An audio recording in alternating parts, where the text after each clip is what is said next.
بسم الله الرحمن الرحيم ألف لام ميم. ذلك الكتاب لا ريب فيه هدى للمتقين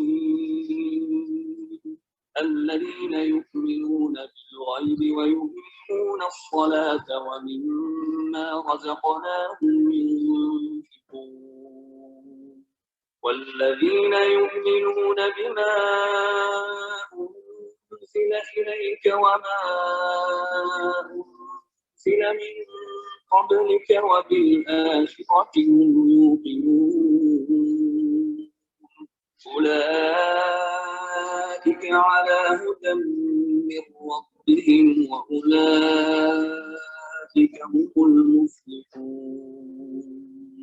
إن الذين كفروا سواء عليهم أأنذرتهم أم لم تنذرهم لا يؤمنون ختم الله على قلوبهم وعلى سمعهم وعلى أبصارهم غشاوة ولهم عذاب عظيم ومن الناس من يقول آمنا بالله وباليوم الآخر وما هم بمؤمنين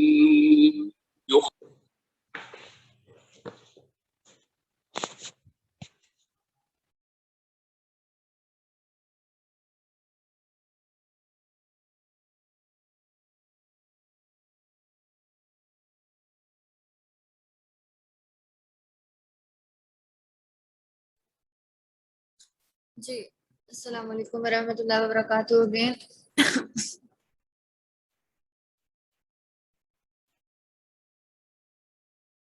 جی آئی ایم سو سوری, مجھے پتا نہیں تھا مائک ان میوٹ.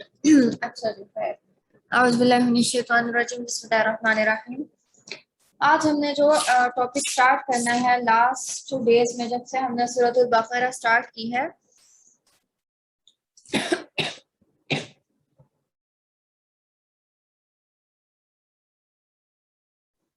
جب سے ہم نے سورۃ البقرہ سٹارٹ کی ہے ہم لوگوں نے 2 ٹرائبس کے بارے, 2 طرح کے لوگوں کے بارے میں پڑھا تھا.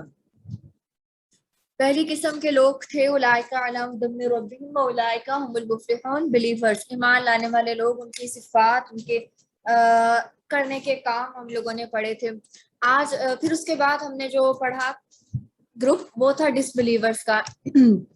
ان الذین کفروا سواء علیہم انذرتهم ام لم تنذرهم لا یؤمنون ختم اللہ علی قلوبہم وعلی سمعہم وعلی ابصارہم غشاوۃ ولہم عذاب عظیم. سیٹرڈے کو ہم نے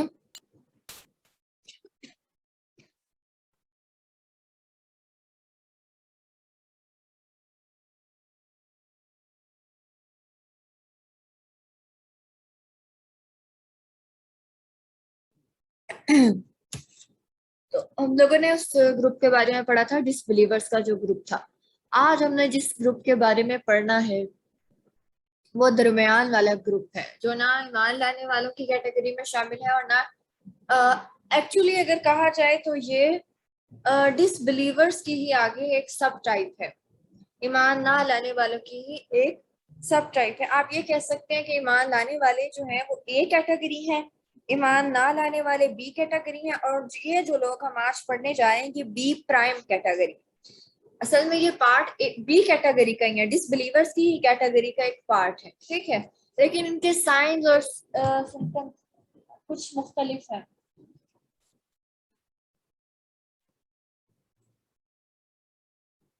یہ تھوڑا سا مزید کمپلیکیٹڈ جو ہے گروپ ہے. عام زبان میں ہم اس کو منافق کہتے ہیں, اپنی زبان میں منافق, ہپوکریٹ, وہ انسان جو کہتا کچھ ہے اور کرتا کچھ ہے, جس کی زبان اور دل میں کھوٹ ہے, جس کی زبان اور دل میں فرق ہے, جس کی زبان اور دل میں تضاد ہے. اب آپ دیکھیں پہلے جو 2 گروہ ہیں وہ آبویس ہیں. ایمان لانے والے آبویس ہیں, سب کو پتا ہے کہ یہ مومن ہے, یہ ایمان لاتا ہے, اللہ کو مانتا ہے, آخرت کو مانتا ہے, اللہ کے نبی کو مانتا ہے, قرآن کو مانتا ہے. اور جو کافر ہے وہ بھی obvious ہے کہ وہ نہیں مانتا اللہ تعالیٰ کو. یہ جو گروپ ہے نا یہ complicated ہے. اب آپ دیکھیں 5 آیات میں اللہ تعالیٰ نے مومنین کو بیان کر دیا, 2 آیات میں اللہ تعالیٰ نے ایمان نہ لانے والوں کو بیان کر دیا. لیکن منافقین کے بارے میں آپ کو قرآن پاک میں اگین اینڈ اگین بہت ساری آیات ملیں گی. قرآن پاک کا ایک بڑا حصہ جو ہے وہ منافقین کی نشانیوں, ان کی سزا اور ان کے مطلب کہ ان کو ڈپکٹ کرتا ہے, ان کو ڈسکرائب کرتا ہے. قرآن پاک کا ایک بڑا حصہ. سب سے زیادہ کمپلیکیٹڈ اور سب سے زیادہ بات کیا جانے والا جو گروپ ہے قرآن پاک میں وہ منافقین کا ہے. سورۃ البقرہ میں منافقین کی بارہا بات ہوئی ہے, سورہ آل عمران میں, سورہ نساء, سورہ مائدہ, سورہ انفال, پھر سورہ توبہ, سورہ نور, سورہ منافقون اینڈ سو آن. یعنی یہ ان سب صورتوں میں منافقین کی خصوصیات کے بارے میں بات ہوئی ہے, ان کی نشانیوں کے بارے میں بات ہوئی ہے کہ ان کی کیا سمپٹمز ہوتے, کیا سائنز ہیں جو ایک منافق کی نشاندہی کرتے ہیں. اب آپ دیکھیں کہ اتنا کمپلیکیٹڈ مضمون کیوں ہے کہ اللہ تعالیٰ نے اس کو بار بار بیان کیا ہے, اور قرآن میں ایک جگہ نہیں بار بار اس کا تذکرہ کیا ہے. اتنا کمپلیکیٹڈ مضمون اس لیے ہے کیونکہ ایک منافق کے اندر جو معاملات چل رہے ہوتے ہیں وہ اٹ سیلف بہت زیادہ کمپلیکیٹڈ ہوتے ہیں. اس کو خود نہیں پتا ہوتا کہ what to do and what not to do. میں جو کہہ رہا ہوں وہ کیا ہے اور جو میں کر رہا ہوں وہ کیا ہے. جو اس کے اندر کے معاملات چل رہے ہوتے ہیں وہ بذات خود بہت کمپلیکیٹڈ معاملات ہوتے ہیں. اس لیے یہ چیپٹر جو ہے قرآن کا یہ اٹ سیلف جو ہے تھوڑا سا کمپلیکیٹڈ ہے. اب آپ دیکھیں اللہ تعالیٰ ان کے بارے میں فرماتے ہیں 5th پارہ میں سورۃ المائدہ میں, لا الہ الا ولا الہ الا مذبذبین بین ذلک لا الہ الا ولا الہ الا.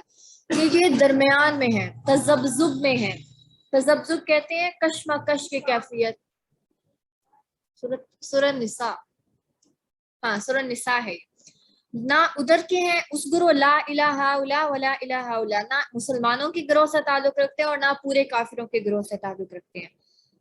وہ درمیان والی کیفیت میں, کنفیوژن کی کیفیت میں, ان کو خود نہیں پتا کہ انہوں نے کیا کرنا ہے اور کیا نہیں کرنا, کسی ایک کنڈیشن میں نہیں رہتے. اب آپ دیکھیں ایک ایسا مریض ہو جو کبھی بالکل بستر مرگ پر ہو, جس کے ایک دفعہ تو اس کے بچنے کے چانسز جو ہے, بچنے کی امید ختم ہو جائے, اور اگلے دن وہ اس طرح ہٹا کٹا ہو جیسے اس کو کبھی کچھ ہوا ہی نہیں تھا.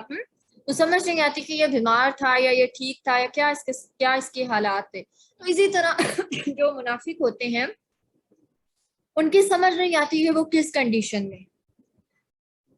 اب آپ دیکھیں ہم منافق کے ورڈ کو بہت کیجولی یوز کرتے ہیں. جیسے میں نے ان الذین کفروا والی آیت میں بات کی تھی کہ ہم کفر کا جو لفظ ہے وہ بہت کیجولی استعمال کرتے ہیں, حالانکہ اللہ تعالیٰ نے بہت غصے کے ساتھ اور بہت اسپیسیفک قسم کے لوگوں کے ساتھ کفر کا لفظ استعمال کیا ہے. ہم نے یہ بات کی تھی کہ ہم تمام کافروں, جب اللہ تعالیٰ کہتے ہیں ان الذین کفروا غصے کے ساتھ, جب اللہ کہتے ہیں ان الذین کفروا, تب ہم تمام ڈس بلیورز کو نہیں لیتے, صرف ان ڈس بلیورز کو لیتے ہیں جو اسلام کے شدید مخالف ہوتے ہیں. یعنی ڈس بلیورز میں سے بھی اسپیسیفک ڈس بلیورز جو ہیں ورسٹ قسم کے وہ لیے جاتے ہیں, اور ہم کافر کے لفظ کو بہت کیجولی لیتے ہیں. اسی طرح ہم منافق کے لفظ کو بھی بہت کیجول لیتے ہیں, حالانکہ منافق کا جو ورڈ ہے, منافق کی جو سٹیٹ ہے, فار مور ورس دین کفر, یہ کفر سے بھی کہیں زیادہ ورس سٹیج ہے. تو ہم ہر کسی کو منہ اٹھا کر منافق کہہ دیتے ہیں. منافق جو ہے اللہ تعالیٰ جن پر سب سے زیادہ غضبناک ہوں گے وہ منافق شخص ہے, اور جس کو سب سے سخت سزا دی جائے گی وہ منافق شخص ہے. قرآن پاک میں آتا ہے ان المنافقین فی الدرک الاسفل من النار, جہنم کے سب سے نچلے گڑھے میں ہوں گے منافقین. تو ہم جو ہے وہ ہم جب بھی کوئی منافق کی بات ہوتی ہے تو ہم فوراً اپنے ذہن میں کسی بھی شخص کی پکچر لے آتے ہیں کہ وہ منافق ہے اور وہ منافقت کرتا ہے. ہم نے خود کو اینالائز کرنا ہے کہ ہم کہاں پہ کھڑے ہیں, ٹھیک ہے. تو اس ورڈ کو آپ نے کیجولی نہیں بولنا ہے, کیونکہ یہ بہت سخت لفظ ہے. اللہ تعالیٰ نے بہت سختی کے ساتھ یہ لفظ استعمال کیا, بہت غضب کے ساتھ استعمال کیا, تو ہم نے ایسے ہی یہ لفظ کسی کے بھی ساتھ منہ اٹھا کر نہیں بول دینا, ٹھیک ہے. اب آپ دیکھیں ایک ایسا شخص جو اپنے آپ کو بہتر کرنے کی کوشش کر رہا ہے, جو گناہ کرتا ہے, پھر اس کو احساس ہو جاتا ہے, توبہ کر لیتا ہے, ٹھیک کرنے کی کوشش کرتا ہے, لیکن پھر بھی اسے انسان ہونے کے ناطے گناہ ہوتے رہتے ہیں. اور ایک وہ شخص جو منافق ہے. دونوں میں زمین آسمان کا فرق ہے. ہم نے یہ ڈفرنس نہیں بھولنا کہ ایک وہ مومن جو ٹرائی کر رہا ہے, بار بار کوشش کر رہا ہے, اور ایک وہ شخص جو منافق ہے, اس میں زمین آسمان کا فرق ہے. اگر کوئی شخص گناہ کرتا ہے تو ہم نے یہ نہیں سمجھنا کہ یہ منافق ہو گیا. آپ کو کیا پتا کہ وہ رات کو اٹھ کے اللہ تعالیٰ سے کتنے سچے دل کے ساتھ اور آنسوں کے ساتھ توبہ کرے. تو ججمنٹل ہم نے کل بھی پڑھا تھا کہ ججمنٹل ہم نے کسی بھی صورت نہیں ہونا. اگر کافر کے کیس میں ہم نے ججمنٹل نہیں ہونا. اور وہ کیا تھا کہ قریش مکہ کو بھی اللہ نے قریش مکہ کے ساتھ بھی جنگ کرنے کی اجازت نہیں دی تھی, کیونکہ وہاں پر کچھ سیکرٹ مسلمز تھے. تو جو obviously آپ کو نظر آ رہا obvious کافر, اس کے بارے میں بھی ججمنٹل نہیں ہونا. تو یہ تو پھر منافق جو ہوتے ہیں وہ بظاہر اسلام لائے ہوتے ہیں, تو ان کے بارے میں تو بالکل بھی تو آپ کسی بھی مسلمان کے بارے میں جج نہیں کر سکتے کہ وہ منافق ہے یا نہیں. یہ پہلی چیز آپ نے منافق کی نشانیاں اور منافق کا چیپٹر پڑھنے سے پہلے یہ چیز آپ نے مائنڈ میں رکھنی ہے کہ جب آپ نے منافق کی صفات یا اس کے سمٹم یا سائنس پڑھنے ہیں تو آپ نے اپنے آپ کو دیکھنا ہے, کسی دوسرے کی پکچر اپنے مائنڈ میں نہیں لانی کہ فلاں کزن یا فلاں شخص یا فلاں دوست یا فلاں فیلو. ٹھیک ہے, اب آپ دیکھیں کہ آج کے دور کے منافق اور رسول اکرم صلی اللہ علیہ وآلہ وسلم کے دور کے منافق میں زمین آسمان کا فرق تھا. اس کی اگزامپل آپ دیکھیں. کیا آپ اپنے اور میرے ایمان کو حضرت ابوبکر صدیق رضی اللہ تعالیٰ عنہ یا حضرت عمر فاروق رضی اللہ تعالیٰ عنہ کی ایمان کے ساتھ کمپیئر کر سکتے ہیں؟ بالکل بھی نہیں, کیونکہ وہ جو سیکریفائس ان لوگوں نے دی تھی اور جو جذبہ احسار کا اور محبت کا آپ صلی اللہ علیہ وآلہ وسلم سے ان لوگوں میں تھا, ہم تو اس کو امیجن بھی نہیں کر سکتے. اس کو کرنا, اس سے گزرنا تو بہت دور کی بات, ہم تو اس کو امیجن بھی نہیں کر سکتے. اسی طرح جو منافق نبی اکرم صلی اللہ علیہ وآلہ وسلم کے دور میں تھے وہ زیادہ ورس تھے آج کے منافق سے. آپ دیکھیں صحابہ کرام رضی اللہ تعالیٰ عنہ مجمعین جو تھے وہ بیسٹ آف جنریشنز تھے, کیونکہ آپ صلی اللہ علیہ وآلہ وسلم کو جو ہارڈیسٹ مشنز دیے گئے تھے, سب سے مشکل ترین مشن چیلنجز کا اگر سامنا تھا ہسٹری میں کسی شخص کو تو وہ نبی اکرم صلی اللہ علیہ وآلہ وسلم تھے. اور ان مشکل ترین اوقات میں جو لوگ آپ صلی اللہ علیہ وآلہ وسلم کے ساتھ رہے وہ صحابہ کرام رضی اللہ تعالیٰ عنہ مجمعین تھے, جنہوں نے دین کا کام مکمل کرنے میں اللہ کے رسول کی مدد کی. تو یہ greatest of all the people تھے. اس کا مطلب یہ نہیں ہے کہ جب اللہ ایمان لانے والوں اور عظیم درجے والے لوگوں کی بات کریں گے تو ان سے صرف صحابہ کرام مراد ہوں گے. آج کے پریزنٹ دور میں کوئی بھی جو ہے اس کا درجہ بڑا نہیں ہو سکتا. نہیں, بات یہاں پر یہ ہے کہ ہر جنریشن کے اپنے سابقون ہوتے ہیں. سابقون وہ شخص ہوتا ہے جو نیکی میں سبقت کرتا ہے, جو نیکی میں آگے بڑھتا ہے, اس کو سابقون کہتے ہیں. تو ہر جنریشن کے اپنے سابقون ہوتے ہیں. ہماری جنریشن کے اپنے کچھ سابقون ہیں, ہمارے کچھ اور علماء اور کچھ اور نیکی میں آگے بڑھنے والے لوگ ہیں, اس جنریشن کے اور سابقون تھے. لیکن جو آپ صلی اللہ علیہ وآلہ وسلم کے دور کے سابقون تھے وہ اسبق السابقون تھے. وہ تمام سابقون سے بھی بڑھ کر سبقت لے جانے والے تھے. کیوں؟ کیونکہ ان کو ہارڈیسٹ آف دا چیلنجز کا سامنا تھا, تو وہ اسبق السابقون تھے. ٹھیک ہے, بیسٹ آف دی بیسٹ کہا جاتا ہے. پھر ابو جہل ٹائپ کے بھی لوگ تھے, ابو لہب ٹائپ کے بھی لوگ تھے, جن کے بارے میں قرآن میں پوری سورت جن کی مذمت میں اللہ نے نازل کی, تبت یدا ابی لہب وتب, پوری سورت ان کے نام پر اتری. اب آپ دیکھیں آج کے دور کا بھی کوئی شخص جو ہے وہ بہت ورس ہو سکتا ہے, بہت زیادہ دین کی مخالفت میں آگے نکل سکتا ہے, اللہ کے بارے میں برے خیالات رکھ سکتا ہے, دین کے بارے میں برے خیالات رکھ سکتا ہے, ایمان والوں کے بارے میں وہ مخالفت رکھ سکتا ہے. لیکن ابو لہب جتنا ورس نہیں ہو سکتا کہ اس کے بارے میں کوئی صورت نازل ہو. بتانے کا مقصد یہ ہے آج کے دور کے ورس اور اس دور کے ورسٹ لوگوں میں فرق تھا. اس دور کے جو ورسٹ لوگ تھے وہ آج کے دور کے ورسٹ لوگوں سے کہیں زیادہ بدتر تھے. جس طرح اس دور کے عظیم اشخاص آج کے دور کے عظیم اشخاص سے کہیں زیادہ عظمت رکھتے تھے, اسی طرح ورس میں بھی اس دور کے منافق آج کے منافق سے کہیں زیادہ بدتر تھے. یہ میں آپ کو اس لیے بتا رہی ہوں تاکہ ہم ہسٹری کو, منافقین کی ہسٹری کو تھوڑا سا سمجھ سکیں. وہ منافقین اس لیے زیادہ بدتر تھے کیونکہ ان کے پاس زیادہ چانسز تھے ایمان لانے کے. وہ آپ صلی اللہ علیہ وسلم کو لائیو دیکھتے تھے، صحابہ کرام کی محفل میں بیٹھتے تھے. ہم تو قرآن پڑھتے ہیں، وہ آپ صلی اللہ علیہ وسلم کی زبان سے قرآن سنتے تھے. اس کا ایک الگ ہی ایفیکٹ تھا. آپ دیکھیں نفاق جو ہے وہ مرتا نہیں ہے. یہ نہیں کہ آپ صلی اللہ علیہ وسلم کا دور ختم ہوا تو نفاق ختم ہو گیا، نہیں، نفاق کنٹینیو رہتا ہے، صرف اس کے لیول میں فرق آ جاتا ہے. جو اس دور کا نفاق تھا وہ آج کے دور میں نہیں ہو سکتا. آج کے دور کے نفاق کے کچھ الگ سٹینڈرڈز ہیں. اب اس دور کے منافق کی جب آپ آیات سنیں گے، یہ آیات جو ہے ویسے تو قرآن ہر دور کے لیے ہے، لیکن آپ یہ جب ایک سیکوینس میں پڑھ رہے ہوتے ہیں، جیسے آپ یہاں پر ان آیات میں آپ مدینہ میں جو منافقین تھے ان کے بارے میں پڑھیں گے. اب یہ آیات ان منافقین کے بارے میں کہی جا رہی ہیں، اور آپ اپنے ذہن میں اپنے کسی سوشل سرکل میں سے کسی شخص کا آپ ذہن میں لے آئیں امیج کہ یہ شخص، ہاں یہ دیکھا یہ تو عبداللہ بن ابی جیسا منافق ہے، نعوذ باللہ.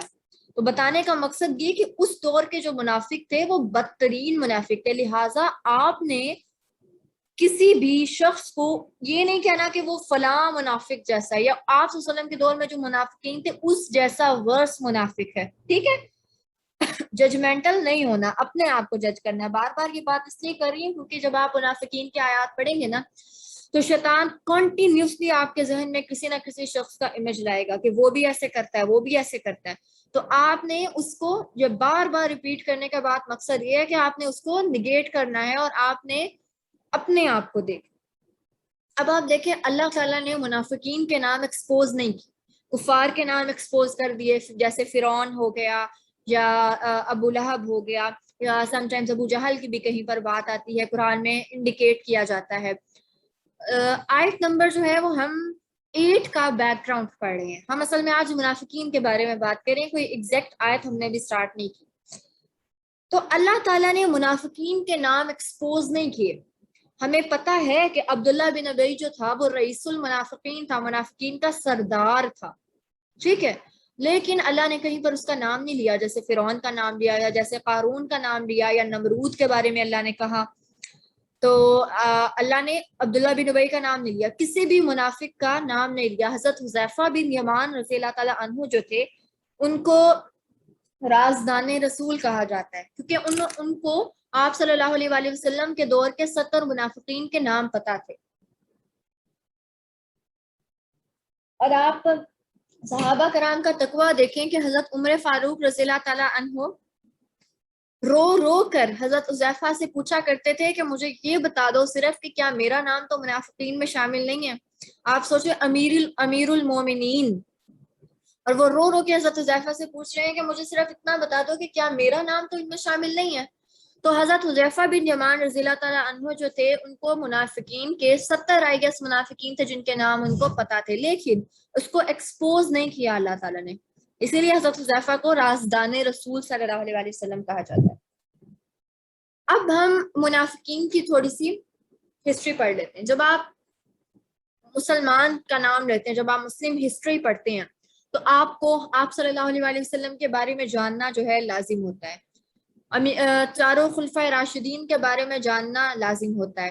اسی طرح جب آپ کفار کی ہسٹری پڑھتے ہیں تو آپ فرعون کو پڑھتے ہیں، نمرود کو پڑھتے ہیں، ابو جہل ابو لہب کو پڑھتے ہیں. ٹھیک ہے، اسی طرح اگر آپ منافقین کی ہسٹری پڑھنا سٹارٹ کریں گے تو آپ کے لیے عبداللہ بن ابی کو جاننا ضروری ہے کہ وہ کون شخص تھا، کیونکہ اس نے منافقین کا گروہ تشکیل دیا تھا، اس نے منافقین کو اپنے گرد اکٹھا کیا تھا، ایک تھرڈ پارٹی بنائی تھی منافقین کی.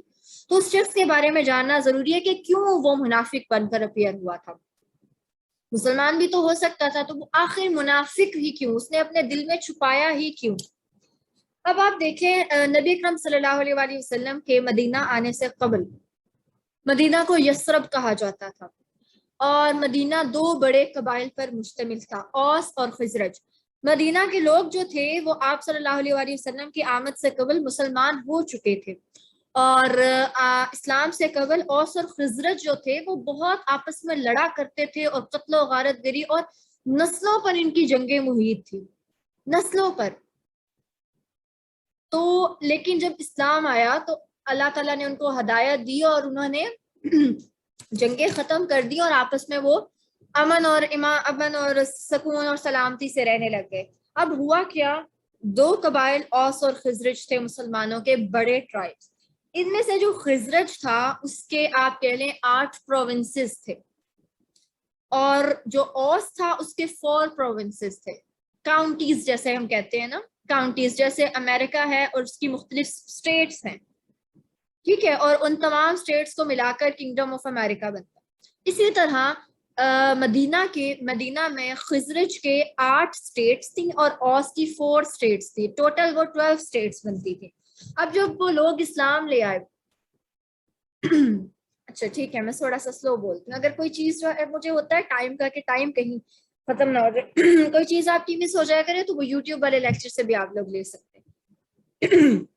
اب ہوا یہ کہ جو 12 ٹرائبس تھے, ٹھیک ہے, 12 جو کانٹیننٹ اسٹیٹس تھیں, ان میں سے جو سب سے بڑی اسٹیٹ تھی, فار ایگزامپل آپ کہہ لیں new York state, new York کی طرح کی جو سب سے بڑی اسٹیٹ تھی, اس کا جو گورنر تھا وہ عبداللہ بن ابی تھا. یعنی یثرب کے سب سے بڑی اسٹیٹ کا جو گورنر تھا وہ عبداللہ بن ابی تھا. اب عبداللہ بن ابی کا اٹسیلف بھی تعلق سب سے بڑی اسٹیٹ سے تھا اور وہ اسٹیٹ کا گورنر بھی تھا. اب جب اوس اور خزرج میں آپس میں پیار محبت بڑھا تو ان لوگوں نے ڈیسائیڈ کیا کہ ہم الگ الگ اسٹیٹ کی بجائے ہم اپنا ایک مشترکہ کنگ بنا لیتے ہیں.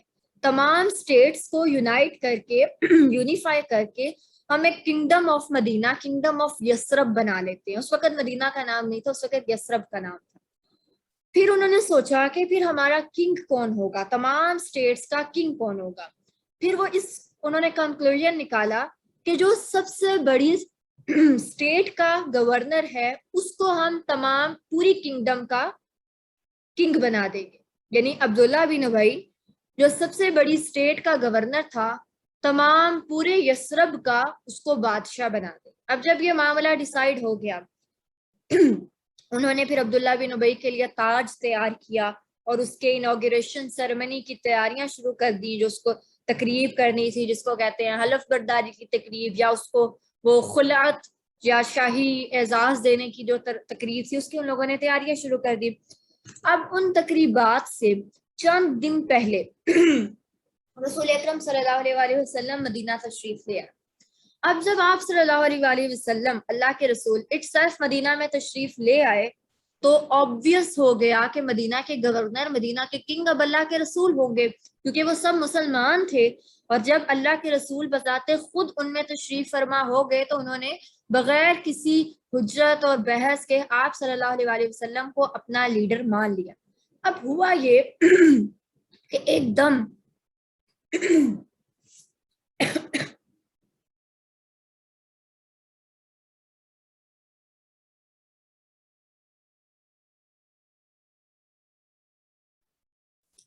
اب ہوا یہ کہ ایک لمحے میں عبداللہ بن ابی کا پولیٹیکل کیریئر ختم ہو گیا.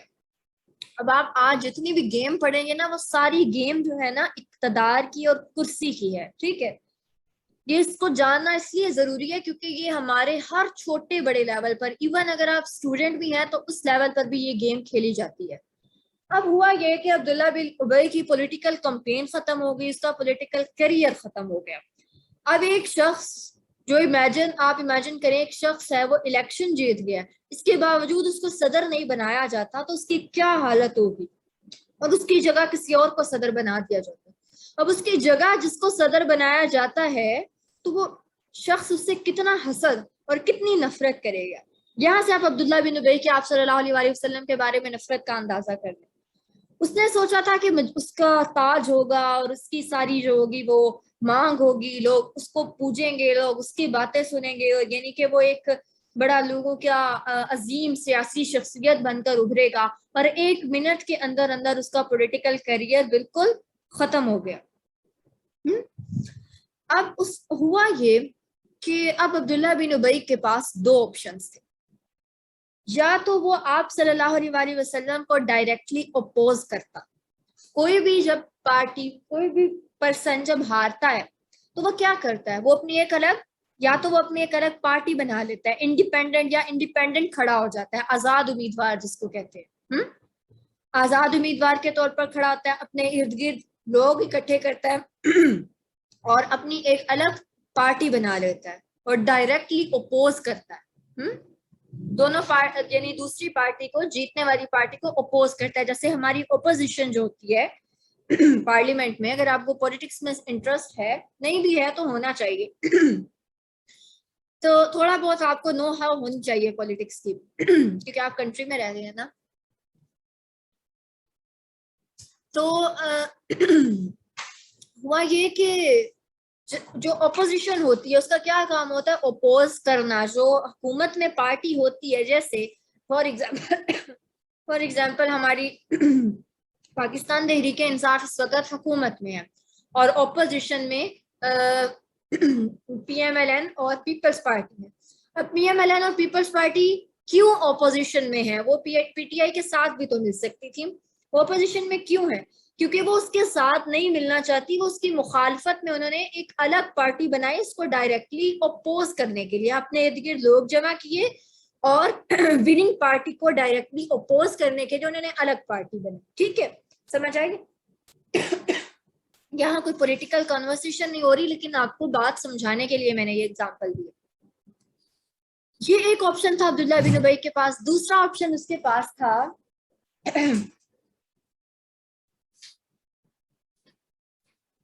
کہ وہ آپ صلی اللہ علیہ وسلم کے ساتھ مل جاتا.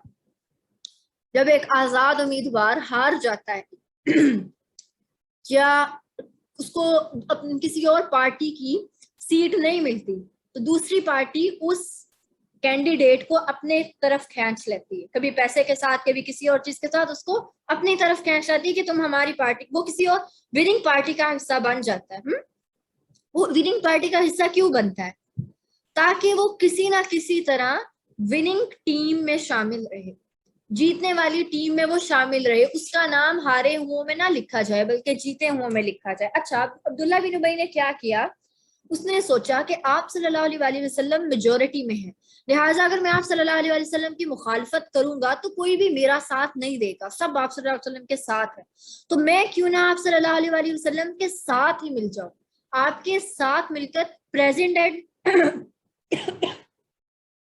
پریزیڈنٹ نہ صحیح ہو سکتا ہے, وائس پریزیڈنسی مجھے مل جائے. میں زیادہ سے زیادہ اپنے آپ کو نبی اکرم صلی اللہ علیہ وسلم کے کلوز شو کروں, آپ کی خوشامد کروں, آگے آگے بڑھ کر آپ کے کام کروں. ہو سکتا ہے مجھے کوئی رتبہ مل نہیں جائے, ہو سکتا ہے وائس پریزیڈنٹ بن نہیں جاؤں.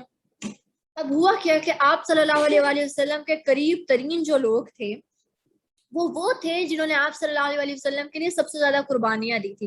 حضرت ابوبکر صدیق, حضرت عمر فاروق رضی اللہ تعالیٰ عنہم جیسے, جو اپنا گھر بار, مال, اولاد سب کچھ چھوڑ کر ہجرت کر کے آپ صلی اللہ علیہ وسلم کے ساتھ آئے تھے.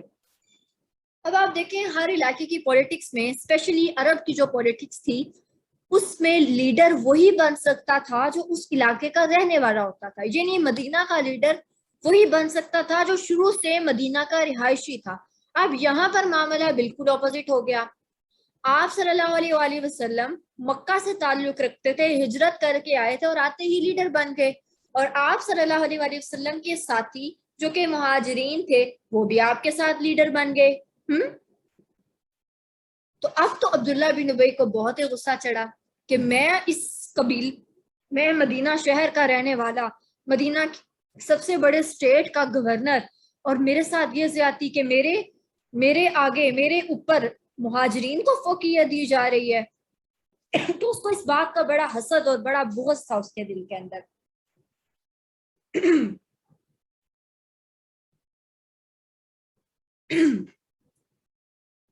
اب اس کے پاس عبداللہ بن ابی کے پاس اپنی لویالٹی کو پروف کرنے کا کوئی چانس نہیں تھا فی الحال, کیونکہ بدر ابھی ہوئی نہیں تھی, ہجرت وہ کر نہیں سکتا تھا. اب وہ کیا کرتا تھا, ہر نماز میں سب سے پہلے موجود ہوتا تھا, پہلی صف میں کھڑا ہوتا تھا, اور جب نبی اکرم صلی اللہ علیہ وسلم عوام سے خطاب کرنے لگتے تھے تو فوراً کھڑے کہتا تھا, او پیپل سائلنٹ سائلنٹ سائلنٹ, خاموش خاموش, سنو آپ صلی اللہ علیہ وسلم کچھ کہنا چاہتے ہیں. یعنی اپنے آپ کو وہ ہر وقت جیسے آپ صلی اللہ علیہ وسلم کا نا زبردستی کا اسسٹنٹ بنا ہوا تھا. کیوں؟ تاکہ لوگ میرا چہرہ نہ بھول جائیں. لوگ مجھے امپورٹنس دینا ختم نہ کر دیں، ساری امپورٹنس آپ صلی اللہ علیہ وسلم کو ہی نہ دے دیں. لوگ یہ بات یاد رکھیں کہ میں آپ صلی اللہ علیہ وسلم کا رائٹ ہینڈ ہوں، لہٰذا لوگ مجھے بھی امپورٹنس دیں.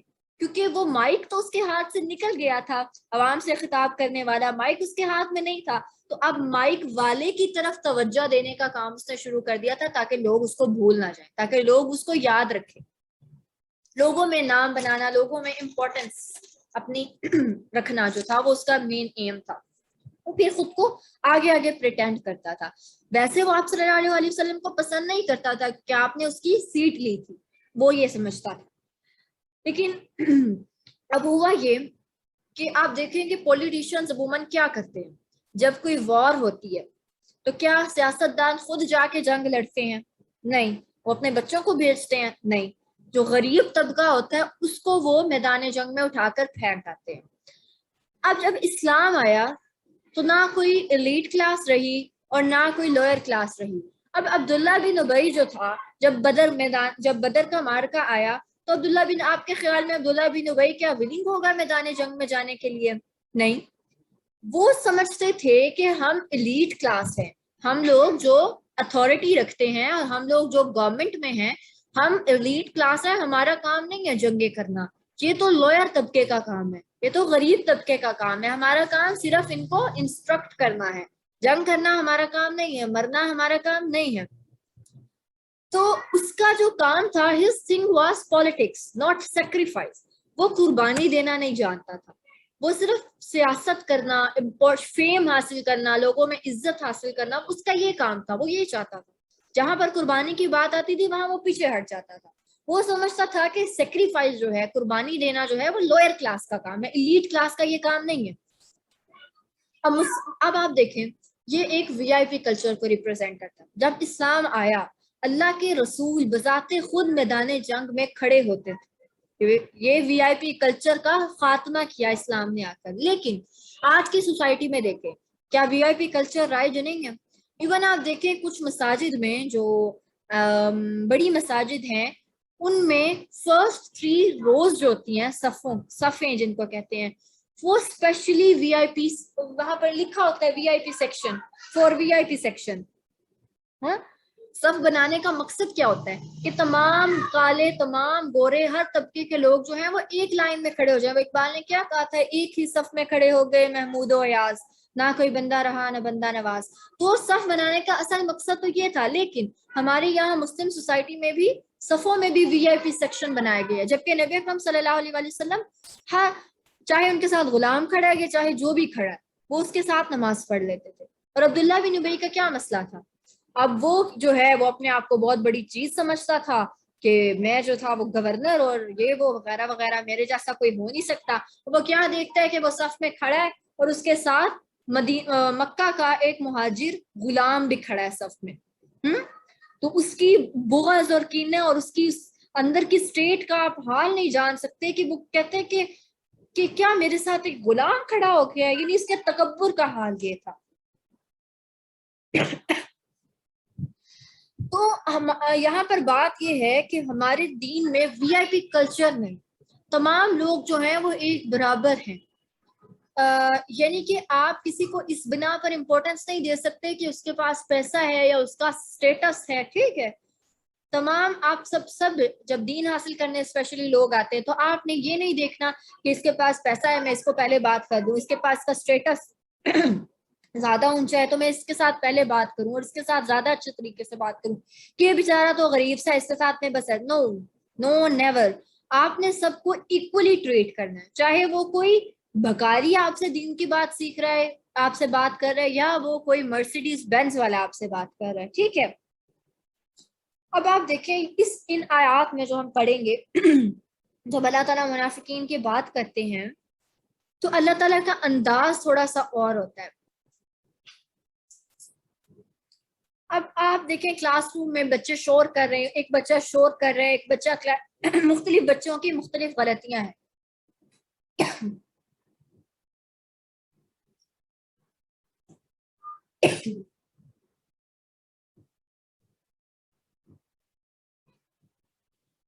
ایک بچہ جو ہے وہ ٹیسٹ میں فیل ہو جاتا ہے دوسرا بچہ کلاس میں شرارتیں بہت کرتا ہے، تیسرا بچہ کلاس میں شور بہت کرتا ہے، چوتھا ٹیچر کو بہت تنگ کرتا ہے۔ اب ٹیچر کیا کہتی ہے، کلاس میں آتی ہے کہتی ہے کچھ بچے مجھے بہت تنگ کرتے ہیں۔ اب ہر بچہ سوچے گا کہ ٹیچر میرے بارے میں بات کر، تو اللہ تعالیٰ نے بھی منافقین کے بارے میں کہیں بھی اسپیسیفک بات نہیں کی کہ وہ ایسے کر رہا ہے۔ اللہ تعالیٰ کہتے ہیں کچھ لوگ، تاکہ ہر کوئی سوچے کہ ان کچھ لوگوں کی کیٹیگری میں تو نہیں شامل۔ اچھا جی، سیکنڈ کیٹیگری کے لوگ ہیں، ایک تو یہ منافق تھے عبداللہ بن ابی جیسے۔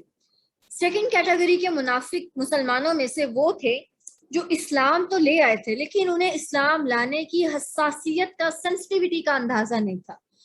فار ایگزامپل آج کل کے دور میں اگر کوئی اسلام لے آتا ہے، جیسے آپ کا کوئی کرسچین دوست ہے، وہ دیکھتا ہے کہ مسلمان نماز پڑھتے ہیں، ایسا کرتے ہیں، اس کو بڑا اچھا لگتا ہے کہ ایک وقت پر اللہ تعالیٰ کے آگے جھکتے ہیں، پھر وہ جاتا ہے یوٹیوب پر مسلم اسکالرس کی ویڈیو سرچ کرتا ہے، مفتی مینگ کو سنتا ہے، نعمان علی خان کو سنتا ہے، وغیرہ وغیرہ، اور نہ وہ قریبی مسجد میں جا کر شہادت پڑھ لیتا ہے، یعنی اس کو اسلام کی بیوٹی اٹریکٹ کرتی ہے اور وہ جا کر اسلام لے آتا ہے۔ اب وہ اسلام جب لے آتا ہے تو اس کی ڈیلی لائف میں تھوڑا سا چینج آتا ہے، کیا کہ وہ صبح جلدی اٹھنے لگ جاتا ہے، نماز پڑھنے لگ جاتا ہے، روزہ رکھنے لگ جاتا ہے، ٹھیک ہے، یہ آج کل کے دور کا اسلام جو آپ کو چینج کرتا ہے۔ لیکن نبی اکرم صلی اللہ علیہ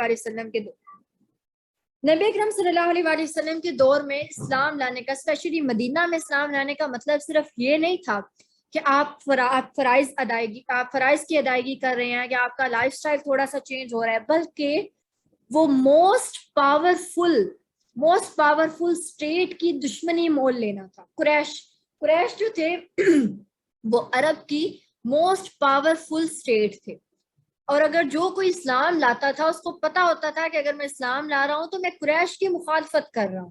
اب آپ دیکھیں کہ مکہ کا جو ابتدائی دور تھا اس میں مسلمانوں کو اتنے مشکلات کا سامنا کیوں کرنا پڑا، حالانکہ تب تو پانچوں نمازیں بھی فرض نہیں تھی، روزہ بھی فرض نہیں تھا، زکوٰۃ بھی فرض نہیں تھی، شراب بھی حرام نہیں تھی، اور سود۔ جی، تو ہم بات کر رہے تھے کہ مکہ کے ابتدائی دور میں مسلمانوں کو اتنی مشکلات کا سامنا کیوں کرنا پڑا، حالانکہ تب تو نماز، روزہ، زکوٰۃ، حج یہ فرض نہیں تھا، پھر اتنی مشکلات کیوں تھی؟ کیونکہ جو کوئی اس دور میں اسلام لے آتا تھا اس کا مطلب تھا کہ اس نے اپنی لویالٹی کو اپنے قبیلے سے اور اس قبیلے کے معبودوں سے توڑ کر آپ صلی اللہ علیہ وسلم کے ساتھ جوڑ لیا، تو پورے مکہ کی دشمنی مول لینا تھا اس دور میں اسلام لے آنے کا مطلب۔ اب کچھ لوگ جو تھے، اب ہوا یہ کہ جب قریش مکہ بدر کے لیے آئے اور مسلمانوں کو کہا گیا کہ آپ لوگ جنگ کے لیے جائیں، اب کچھ مسلمان جو تھے کہتے یہ بدر کیا ہوا، ہم تو جنگ کے لیے نہیں جائیں گے، ہمیں تو نہیں پتا تھا کہ اسلام اگر ہم لے آئیں گے تو ہمیں جنگ بھی کرنی پڑے گی، ہمارے لیے نماز پڑھنا تو ٹھیک ہے، تلاوت کرنا بھی ہمیں اچھا لگتا ہے، روزہ بھی ہم رکھ لیتے ہیں، لیکن جنگ کرنا ہمارے بس کی بات نہیں ہے۔ تو انہوں نے اسلام کو جینوئنلی ایز اے جینوئن چیز انہوں نے اسلام کو ایکسیپٹ کیا تھا، لیکن جب ان کو یہ بات ریئلائز ہوئی کہ ان کو اسلام کے لیے سیریس سیکریفائس دینی پڑے گی، دے اسٹیپ بیک اینڈ سے I don't know if this is for me or not، یعنی انہوں نے وہ ایک قدم پیچھے ہٹ گئے اور انہوں نے کہا کہ مجھے نہیں پتا کہ یہ مجھے کہا جا رہا ہے، شاید یہ میرے بارے میں بات ہو رہی ہے، پتہ نہیں یہ ٹھیک بھی ہے یا نہیں، یعنی شک و شبہ میں پڑ کے ان کا ایمان اتنا مضبوط نہیں تھا کہ وہ آپ صلی اللہ علیہ وسلم کی ہر بات پر سمعنا و اطعنا کہتے۔ ان کا اسلام یہ فرائض کی ادائیگی تک تو تھا، لیکن وہ قربانی دینے کے لیے تیار نہیں تھے، وہ جنگ کرنے کے لیے تیار نہیں تھے، وہ قریش کے اگینسٹ جانے کے لیے تیار نہیں تھے۔ سمجھ آ رہی ہے؟ تو ان کو ایسے کمزور و ایمان والے جو لوگ تھے نا، عبداللہ بن ابی نے جب ان کو دیکھا اور ان کو جج کیا، کیونکہ وہ بڑا انٹیلیجنٹ اور بڑا شارپ قسم کا بندہ تھا، اس نے ان لوگوں کو جج کیا اور ایسے کمزور ایمان والے لوگوں کو اپنے گرد اکٹھا کرنا شروع کر دیا، اور اس طرح منافقین کا ایک گروہ مدینہ میں بنا جو مسلمانوں میں سے منافقین۔ اچھا، اب آپ دیکھیں کہ ایمان کی کمزوری آپ کو کس طرح نفاق کی طرف لے کر جاتی ہے، کہ اگر آپ کا ایمان کمزور ہوتا ہے تو آپ نفاق کی طرف جا رہے ہوتے۔ ان لوگوں کا ایمان کمزور تھا اور وہ ان کو نفاق میں شدید کرتا گیا، جب آپ کا دل ایمان سے نہیں بھرا ہوا ہوگا نا تو جو خالی پلیس ہوگی اس میں منافقت جگہ بناتی جائے گی. جتنا ایمان کم ہوتا جائے گا نفاق اتنا زیادہ ہوتا جائے گا, کیونکہ دل کسی نہ کسی چیز سے تو بھرنا ہے. اگر آپ اس کو ایمان سے نہیں بھریں گے تو وہ نفاق سے بھر جائے گا. اب جو یہود مدینہ تھے, مدینہ میں ہم نے پڑھا تھا کہ یہود کے بھی 2 قبائل تھے بڑے. اب ان میں بھی 2 طرح کے لوگ تھے. ایک تو ہم نے پڑھا علماء یہود تھے جن کو پتا تھا کہ آپ صلی اللہ علیہ وآلہ وسلم جو ہے وہ آئیں گے, آخری پیغمبر نے آنا ہے, قرآن کریم لے کر آنا ہے. اور جو علماء یہود تھے وہ آپ صلی اللہ علیہ وآلہ وسلم کی مدینہ آمد سے بہت زیادہ خوفزدہ ہو گئے.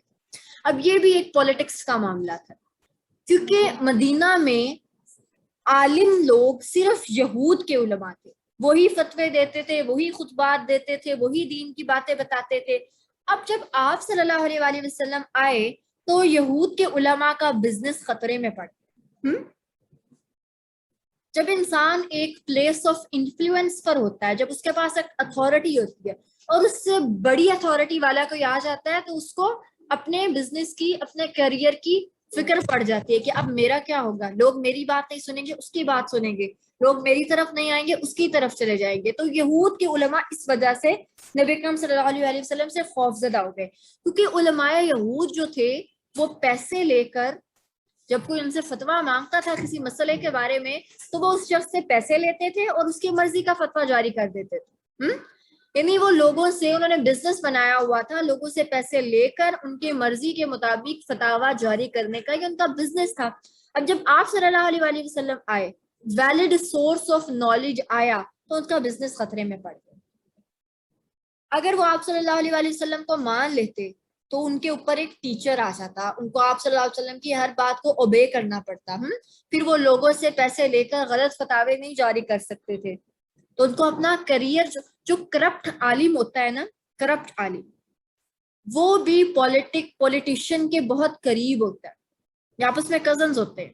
ایک کرپٹ اسکالر, کرپٹ عالم جو کہ غلط فتاویٰ جاری کرتا ہے, جو کہ مس گائیڈ کرتا ہے لوگوں کو, جو کہ بغیر کسی ویلڈ سورس, بغیر کسی ویلڈ ریفرنس کے غلط دین کی باتیں پھیلاتا ہے, وہ ایک پولیٹیشین کے قریب ہوتا ہے. اس کو پتا چل بھی جائے اگر کہ وہ غلط کر رہے ہیں, اس کو پتا ہوتا ہے کہ میں غلط کر رہا ہوں. جو ایک پڑھا لکھا باشعور عالم ہوتا ہے, اگر وہ غلط بات کر رہا ہوتا ہے اس کو 110% شیور ہوتا ہے کہ میں غلط کر رہا ہوں, لیکن وہ اپنی غلطی پر اڑا کیوں رہتا ہے کہ اگر میں اپنی غلطی سے رجوع کر لوں گا, پھر جاؤں گا اور میں یہ کہہ دوں گا کہ نہیں میں غلط تھا, تو لوگ میرے سے متنفر ہو جائیں گے, لوگ میرے سے دور ہو جائیں گے, میرا کیریئر ختم ہو جائے گا, لوگوں میں میری امپورٹنس ختم ہو جائے گی. اس سے وہ اپنے غلط پر اڑا رہتا ہے اور لوگوں کو مس گائیڈ کرنا جاری رکھتا ہے.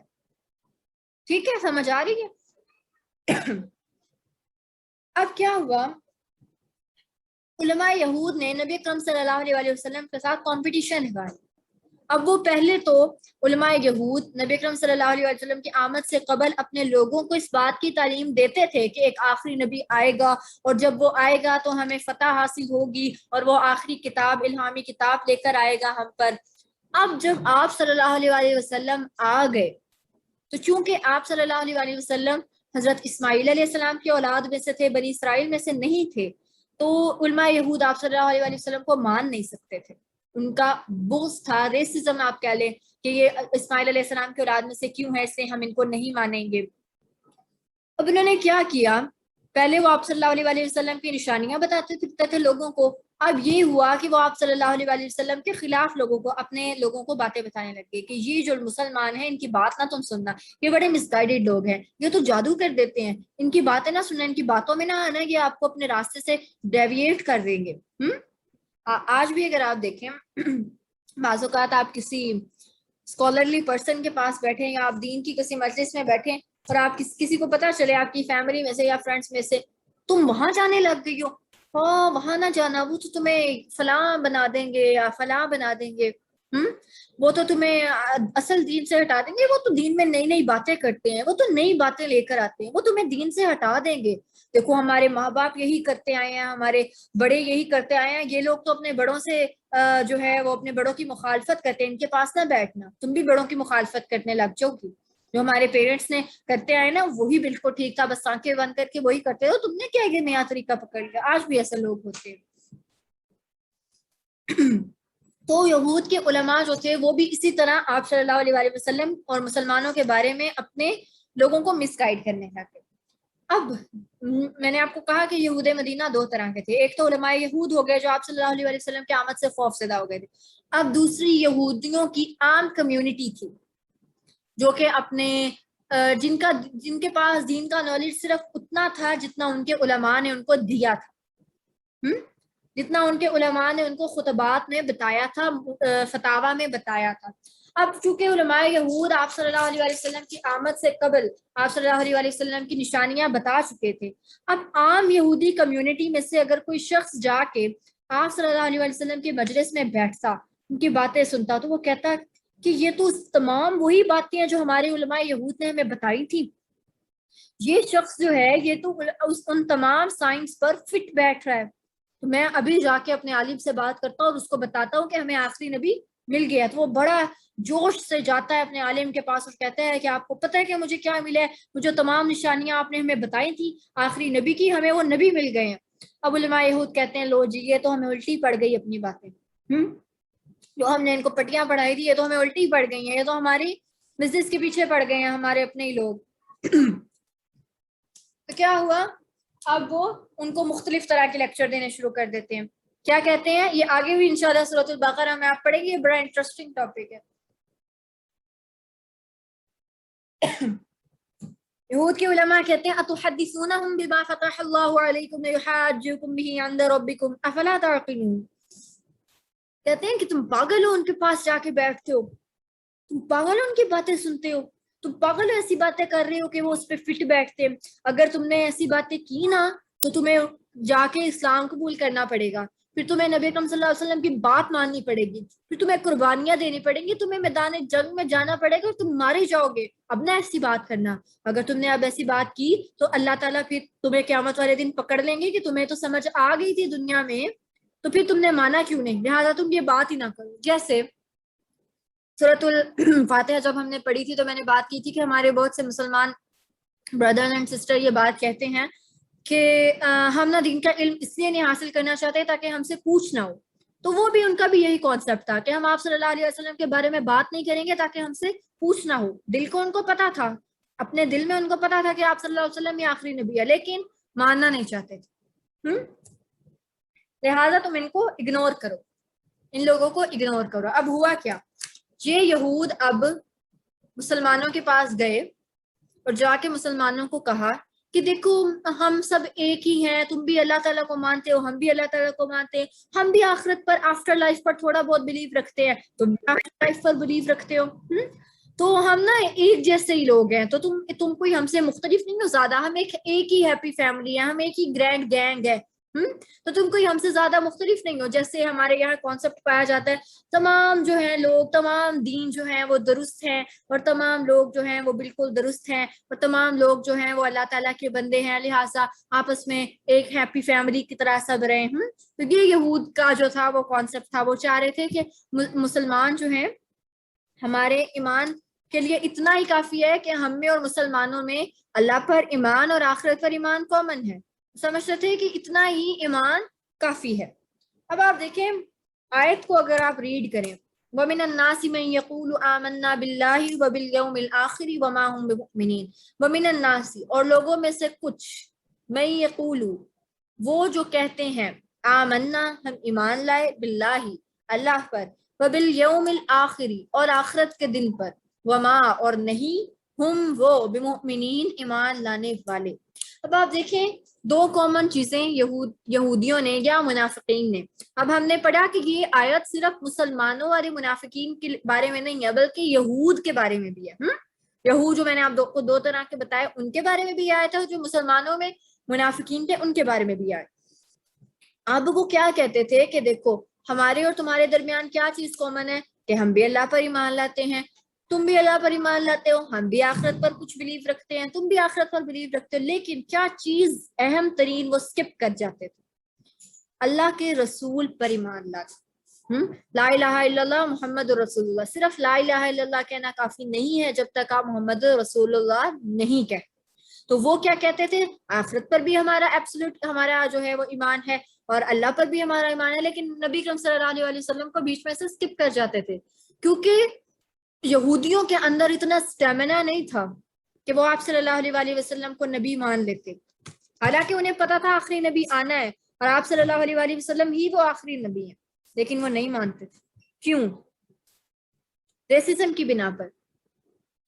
ریسزم، وہ سمجھتے تھے، یہود یہ سمجھتے تھے کہ حضرت اسماعیل علیہ السلام جو تھے وہ نعوذ باللہ کرسڈ تھے، حضرت اسماعیل علیہ السلام کی جو آگے اولاد تھی وہ بھی ساری نعوذ باللہ کرسڈ ہے، اس لیے وہ سب جو ہیں وہ کرسڈ پیپل ہے، نعوذ باللہ وہ یہ سمجھتے تھے۔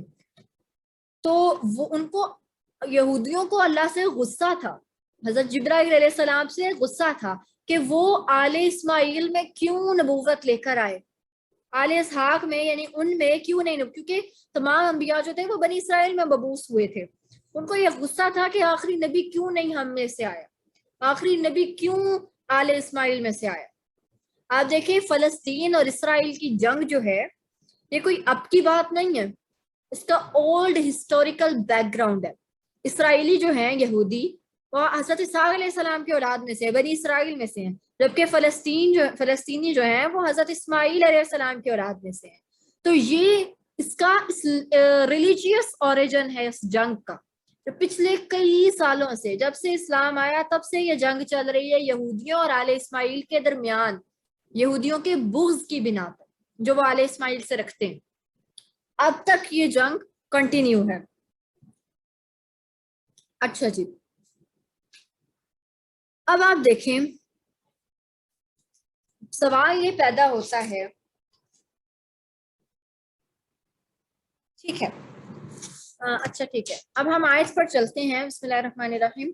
وَمِنَ النَّاسِ، اب وَمِنَ النَّاسِ میں یعنی کہ وَمِنَ النَّاسِ اور لوگوں میں سے کچھ، لوگوں میں سے کچھ، اب اس کچھ میں کون لوگ مراد ہیں؟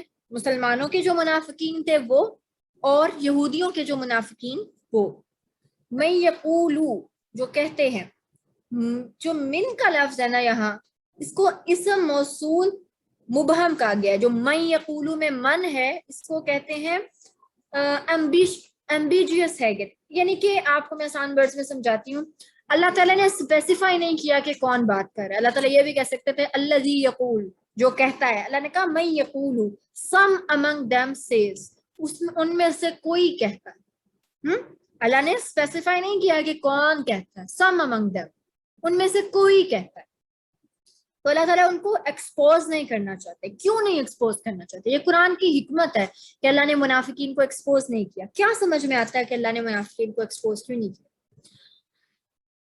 تاکہ ہم کسی کو منافق کا فتویٰ نہ لگا سکیں کسی پر، اس لیے اللہ نے اس کو ایکسپوز نہیں کیا، اس کو چھپا ہوا رہنے دیا، کیونکہ منافقین کی جہاں پر آگے بات ہوتی ہے تو اللہ تعالیٰ فرماتا ہے فی قلوبہم مرض، ان کے دلوں میں مرض ہے۔ اب آپ کسی کے دل میں گھس کر دیکھ سکتے ہیں کہ کیا مرض ہے؟ سمٹمز تو نظر آ جاتے ہیں، لیکن سمٹم سے ایگزیکٹ بیماری تو ڈائیگنوز نہیں نہ ہوتی۔ اگر کسی کا بلڈ پریشر ہائی ہے، ضروری تو نہیں کہ اس کو ہارٹ اٹیک ہی ہو، سمٹم ہارٹ اٹیک والا ہے لیکن ضروری تو نہیں کہ اس کو ہارٹ اٹیک ہی ہو، ٹھیک بھی ہو سکتا ہے فوراً اس کا، یا اس کا کوئی اور بھی مسئلہ ہو سکتا ہے، شوگر کا مسئلہ ہو سکتا ہے۔ تو ضروری نہیں، تو اللہ تعالیٰ نے ان کی جو دل کی اسٹیٹ ہوتی ہے وہ آپ کے اور اللہ کے درمیان ہے، اس لیے اللہ نے ہمیں یہ اتھارٹی نہیں دی، ہمیں یہ رائٹ نہیں دیا، no matter what we see in front of our eyes, لیکن ہمارے پاس کوئی رائٹ نہیں ہے کہ ہم کسی کو منافق کہہ سکیں۔ The only benefit, the only حکمت بسائڈ دس کہ اللہ نے ان منافقین کے ناموں کو ایکسپوز نہیں کیا، اس کے پیچھے اونلی حکمت یہ ہے، you have a better view in mirror, you should have a better view in mirror, آئینے میں خود کو دیکھیں، اپنا جائزہ لیں، کسی اور کا نہیں، اس لیے اللہ نے ان کو ایکسپوز نہیں کیا، اس لیے اللہ نے کہا کہ ان کے دلوں میں بیماری ہے، تاکہ آپ، کیونکہ آپ کسی کے دل کو جا کے نہیں دیکھ سکتے لیکن آپ اپنے دل کو تو دیکھ سکتے ہیں، لہٰذا آپ اپنے دل کو دیکھیں، آپ اپنے آپ کو دیکھیں۔ سمجھ آئی کہ منافقت پڑھنے کا واحد پرپس کیا ہے؟ کہ خود کو دیکھیں، دوسروں کو نہیں۔ اب الناس میں مسلمان بھی شامل ہیں اور نان مسلم بھی شامل ہیں، وَمِنَ النَّاسِ میں جو الناس ہے اس میں مسلمان بھی شامل ہے اور نان مسلم بھی شامل ہے۔ اب جو من یقولو ہے، یقولو پریزنٹ ٹینس ہے. قال یقولو، قال پاسٹ ٹینس ہے. اللہ نے یہ کیوں نہیں کہا کہ من قال،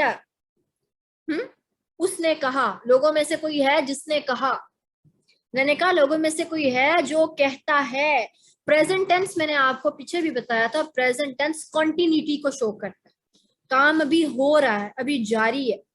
میں بول رہی ہوں مطلب کام ابھی مکمل نہیں ہوا، ختم نہیں ہوا، میرا بولنا ابھی جاری ہے. تو پریزنٹ ٹینس کنٹینیوٹی کو شو کرتا ہے. یعنی صرف ایک دفعہ نہیں کہا، ریپیٹڈلی وہ شخص جو ہے وہ یہ باتیں کہتا ہے کہ ہم اللہ پر ایمان لاتے اور ہم آخرت پر ایمان لاتے. He says it again and again. اچھا اب آپ دیکھیں، آپ کو سب کو پتا ہے آپ سب مسلمان ہیں. اب آپ میں سے کوئی ایک اٹھے اور کہے بجی آپ کو پتا ہے کہ میں ایمان لائی ہوں، میں اللہ کو مانتی ہوں، بجی میں نہ آخرت کو بھی مانتی ہوں. کوئی اٹھے اور آپ کو کہنے لگ دے، ایک دفعہ کہے ٹھیک ہے اٹس اوکے، پھر دو دفعہ کہے آپ کہیں ٹھیک ہے، بار بار ریپیٹڈلی کہتا جائے تو آپ کہیں گے why she is telling me, مجھے کیوں بتا رہی ہے، یہ کیا مسئلہ ہے اس کو. ہم ایک ایک کو پکڑ کے نہیں بتاتے کہ میرا ایمان تو آخرت پر اف اللہ بہت ہی اسٹرانگ ہے، میرا ایمان تو میں تو اللہ کو ایسے مانتی ہوں کوئی اور مان ہی نہیں سکتا. ہم ایسے نہیں بتاتے کسی کو پکڑ پکڑ کے. اور اگر ہمارے سامنے کوئی ایسا کرے تو ہم اس کو کتنا آکورڈ خیال کریں کہ یہ کیا پاگل ہے یا یہ سائیکی ہے جو ایسے بول رہی ہے.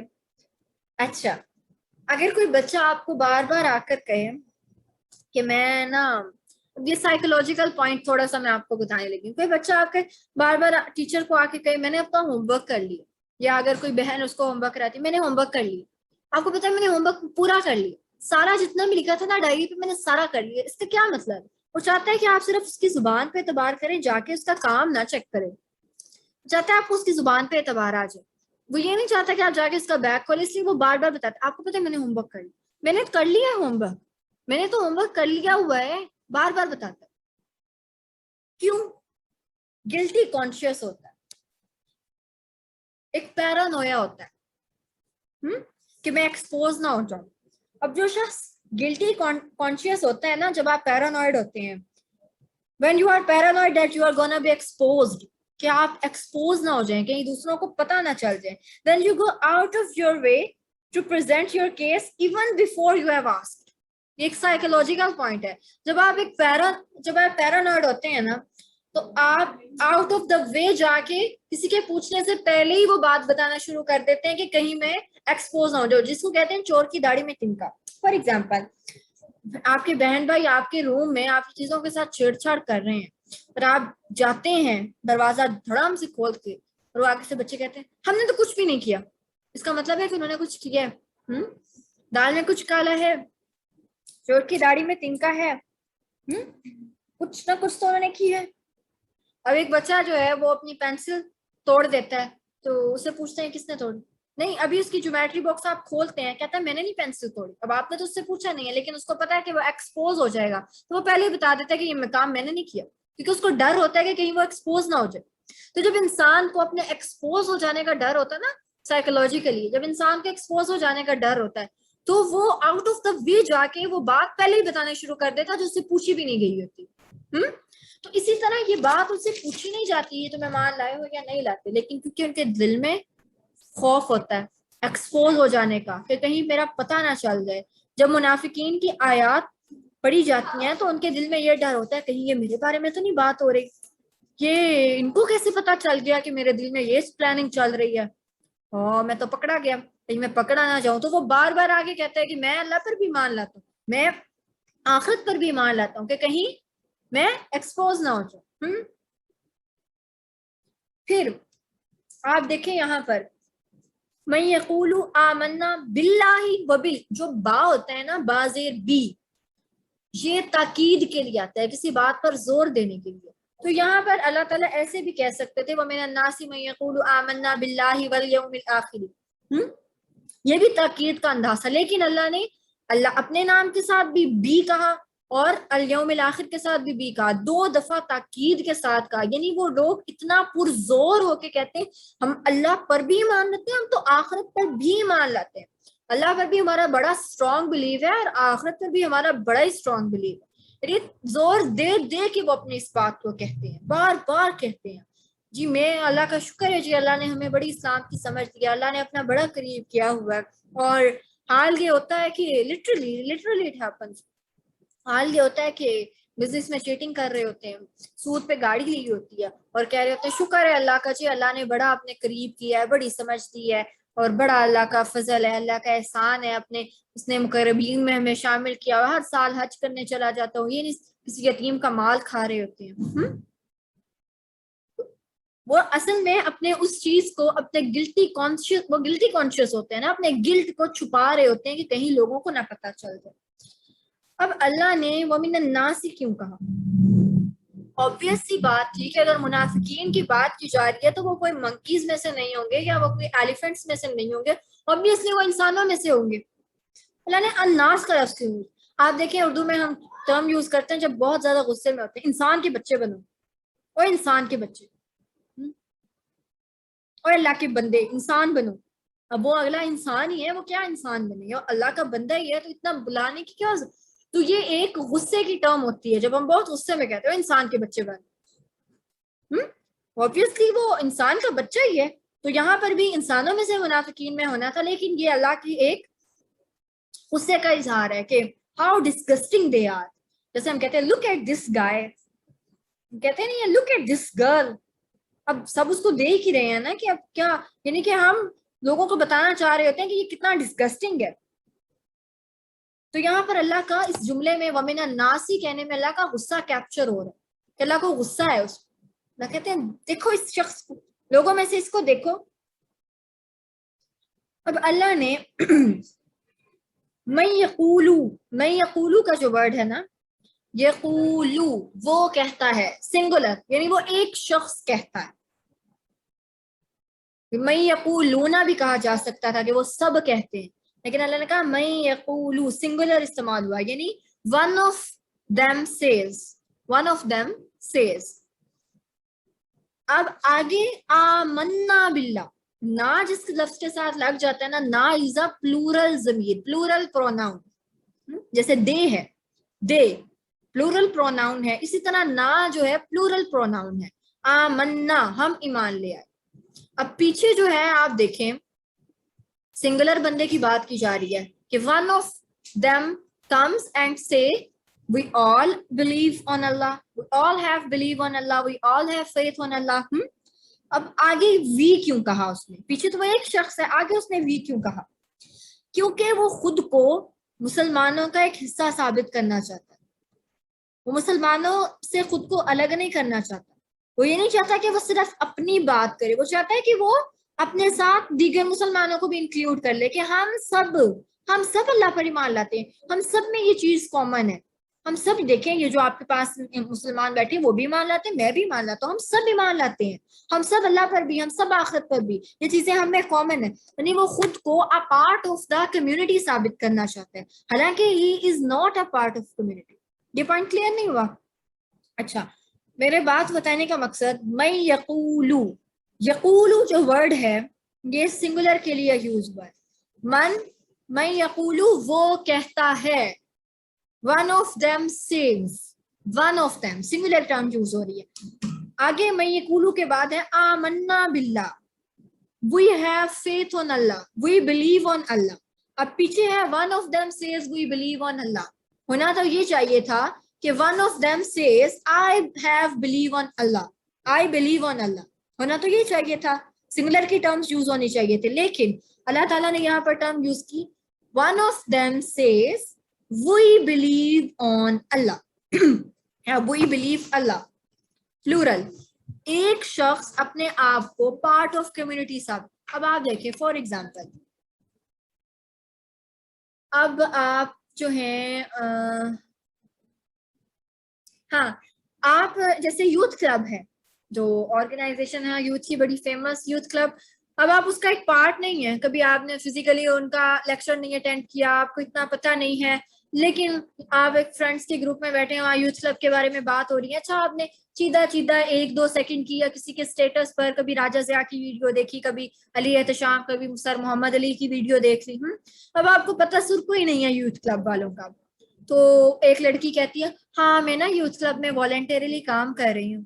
تو آپ کہتے ہیں ہاں ہاں میں بھی جانتی ہوں، ہاں ہم بھی جانتے ہیں، حالانکہ آپ جانتے جونتے کوئی نہیں، آپ کو تو نام بھی نہیں پتا، بس آپ نے ویسے ان کی تصویر کہیں دیکھی ہے، پتا نہیں ہے آپ کو، نہ نالج ہے، نہ انفارمیشن ہے، نہ آپ ان کے ساتھ کام کرنا چاہتے ہیں، لیکن صرف اپنی ایک پی آر بنانے کے لیے کہ کوئی ایسی بات نہ ہو جو مجھے نہ پتا ہو اور یہ سمجھے کہ میں اتنی جاہل ہوں کہ اس کو پتا ہی نہیں ہے، اور یہ مجھے جو ہے وہ کم تر نہ سمجھے اپنے سے، اور میری جو ہے وہ سوسائٹی میں سب عزت نہ کرنی چھوڑ دیں کہ اس کو یہی نہیں پتا۔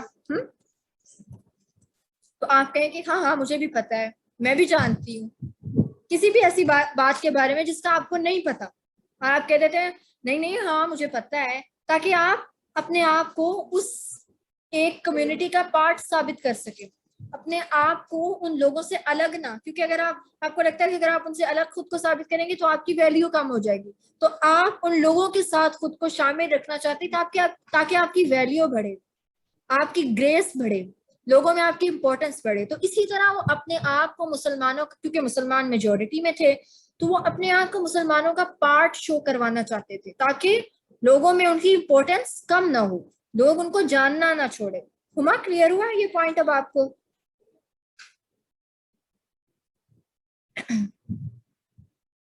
جی ہما ایوب ابھی کلیئر ہوا ہے پوائنٹ، یا میں کچھ اور ایگزامپل دوں؟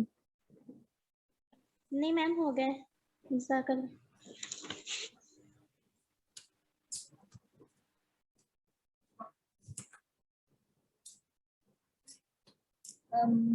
سوری مجھے آپ کی آواز نہیں آئی تھی بالکل۔ اچھا آپ چیٹ باکس میں لکھ دیجیے گا اگر کلیئر ہوا ہے۔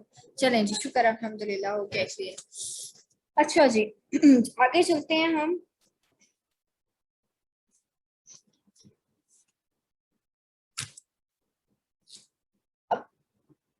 یہود کے کانٹیکسٹ میں اگر دیکھا جائے تو جو یہود تھے وہ آپ صلی اللہ علیہ وسلم کی آمد سے قبل اللہ پر ایمان رکھتے تھے۔ تو یہاں پر آمنا باللہ پاسٹ ٹینس یوز ہوا ہے، آمنا ہم ایمان لائے ہیں، یعنی کہ ہم تو we always believe in God, ہم تو تم سے بھی پہلے اللہ پر ایمان لائے ہوتے، تو تم نے کوئی نئی چیز ہمیں آ کر نہیں بتائی، ہم تو آخرت کو بھی تم سے پہلے کا جانتے ہیں۔ ہم نے پڑھا تھا یہودیوں کے دو طرح کے گروپس تھے، سیڈیوسیز اور فریسیز، ایک وہ جو آخرت پر ایمان رکھتے تھے as a judgment day of nations, کہ وہاں نیشنز کو جج کیا جائے، تو وہ کیا کہتے ہیں کہ ہم اللہ کو مانتے ہیں، ہم تو تم سے پہلے کا اللہ کو مانتے ہیں، ہم تو تم سے پہلے کا آخرت کو مانتے ہیں، تو زیادہ تم آخرت کی باتیں نہ کرو، ہمیں زیادہ نہ بتاؤ، ہم تو تم سے پہلے کا جانتے ہیں، ہمیں زیادہ پتہ، ہمیں تم سے زیادہ پتہ، ہمیں پہلے سے ہی پتہ، تم کوئی آ کے ہمیں نئی باتیں نہیں بتا رہے۔ آپ دیکھیں گے کہ آج کل کے ہمارے سوسائٹی میں ہم خود سم ٹائمز کیا کرتے ہیں، جب کوئی ہمیں دین کی بات بتا، ہمیں پتہ ہے کہ نماز پڑھنی ہے، اب آپ کو پتہ ہی تھا کہ نماز میں سورۃ الفاتحہ پڑھتے ہیں، لیکن کیا اس سے پہلے کبھی لٹرلی اگر میں پرسنلی ایکسپیرینس اپنا شیئر کروں، میں نے کبھی سورۃ فاتحہ اس طرح سے پڑھی نہیں تھی، جس دن سے میں نے آپ لوگوں کو پڑھایا ہے اس دن کے بعد سورۃ فاتحہ پڑھنے کا میرا وہی چینج ہو گیا، جس کو کہتے ہیں نا ایک ایکسنٹ ہی چینج ہو گیا، اور ایک عجیب طرح کی فیلنگ سورۃ فاتحہ پڑھ کے آتی ہے۔ اس سے حالانکہ میں نے اس سے پہلے تفسیر پڑھی ہوئی ہے، اس سے پہلے حالانکہ سورۃ فاتحہ ہم نماز 7 سال کی عمر سے مسلمان بچہ جو ہے عموماً نماز پڑھنا شروع کر دیتا ہے، وہ سورۃ فاتحہ پڑھ رہا ہوتا ہے، نہیں پتا ہوتا، ہم کیا کہتے ہیں ہمیں پتہ ہی ہے نماز، کوئی کہے نا اچھا میں آپ کو سورۃ فاتحہ سکھاؤں، ہمیں پتہ ہے نماز میں سورۃ فاتحہ پڑھتے ہیں، ہمیں پڑھنی آتی ہے، کوئی کہے نا آئے چلے میں آپ کو قرآن سکھاؤں، میں نے قرآن پڑھا ہوا ہے، مجھے پتہ ہے قرآن کیسے پڑھتے ہیں، کوئی کہے کہ آؤ چلو قرآن میں دیکھو کیا لکھا ہے، آؤ میں تمہیں قرآن تفسیر، مجھے پتہ ہے قرآن میں کیا لکھا ہے، اللہ نے یہ بتایا نماز پڑھیں، روزہ رکھیں، صدقہ دیں۔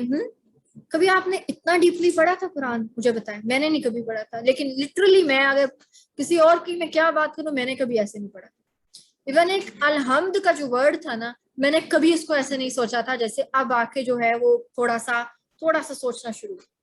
تو ہم کیا کہتے ہیں ہمیں پہلے سے پتا ہے، ہمیں بتایا نہ جائے، مزید نالج اتنا زور دے دے کہ ہمیں نہ بتایا جائے، ہمیں پہلے سے پتا۔ اچھا یہ بات میں نے آپ کو بتا دی کہ انہوں نے اللہ کے رسول پر ایمان کو کیوں نہیں مینشن کیا تھا، کیونکہ وہ حضرت اسماعیل علیہ السلام کے اولاد سے بغض رکھتے تھے۔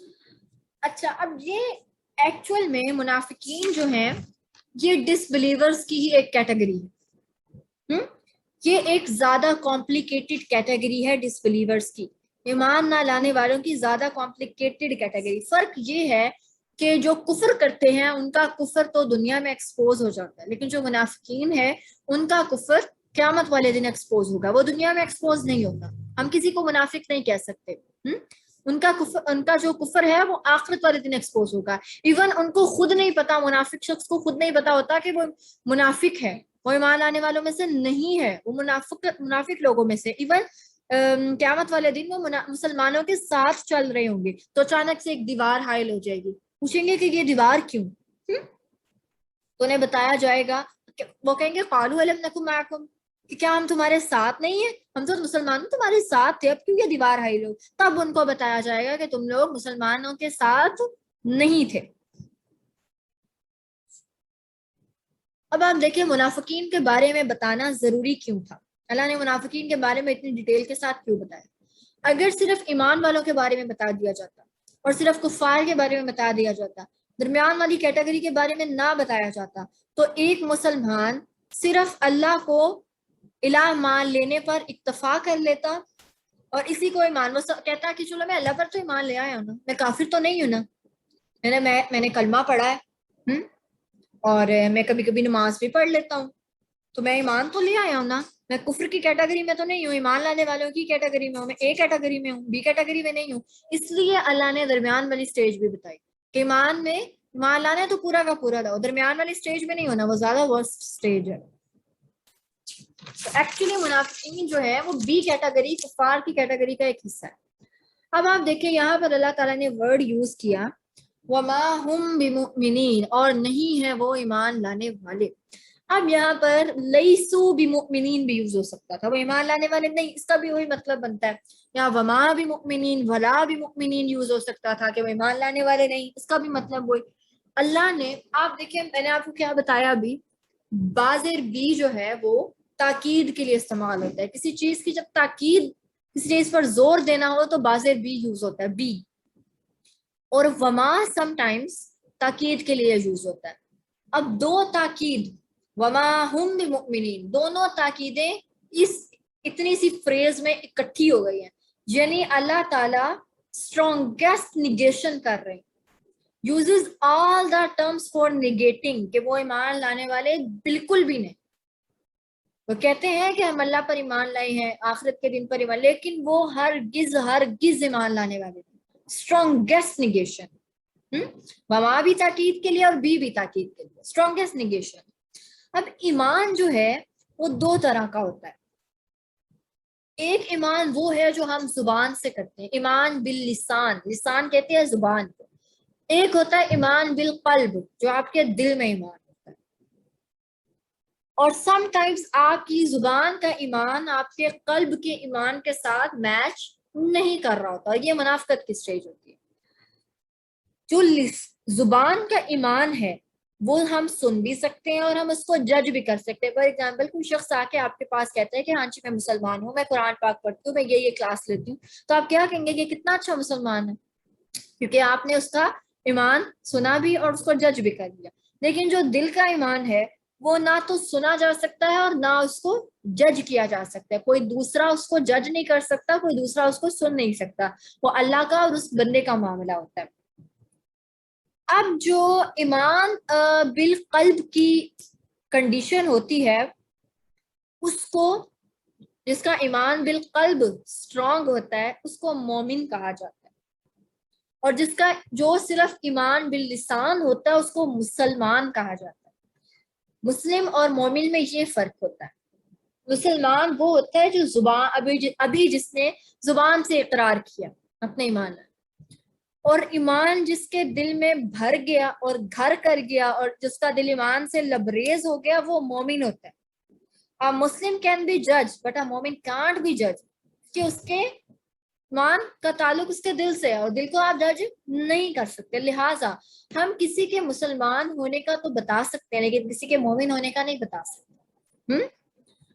ٹھیک ہے، آپ ایک کنڈیشن ہے کہ آپ مسلم ہو سکتے ہیں یا کافر، آپ اسلام لاتے ہیں یا نہیں لاتے؟ اگر آپ اسلام لے آئے ہیں، زبان سے اقرار کر دیا شہادت کا، تو آپ مسلمان ہیں، اگر نہیں لاتے تو آپ کافر ہیں۔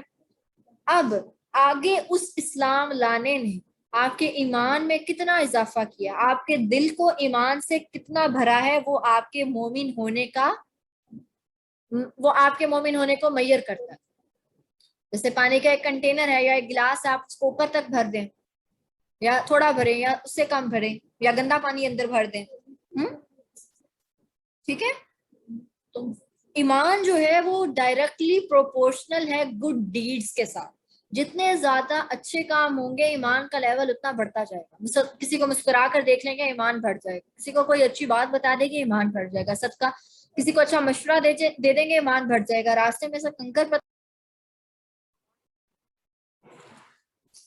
ہاں جی، تو ہم بات کر رہے تھے مسلم اور مومن میں فرق کی، کہ